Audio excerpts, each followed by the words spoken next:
We could look at our mistakes from the past and let them stop us from moving forward and pursuing action. We could look at our successes from the past and be so proud of them that they hinder our future and moving into action.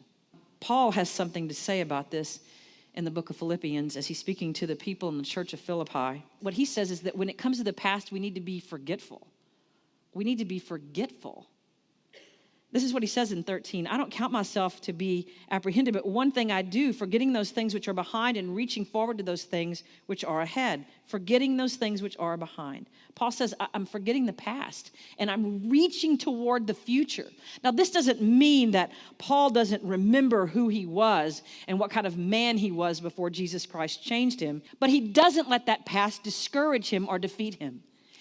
Paul what he did was he just made a break from everything in the past, both the good and the bad.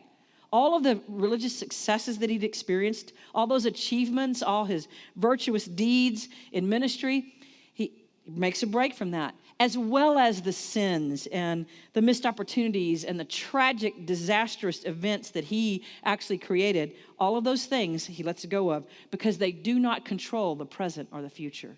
We need to be aware of the sin that's in our lives. We can take that sin and ask God to forgive us, and the promise is that he will forgive us. And then we turn away from it, and we live our lives differently.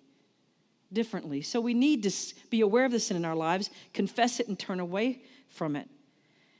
God is interested in what believers do now and in the future.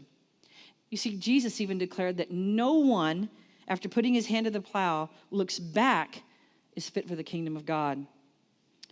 The clearest vision belongs to those who are forgetful about the past.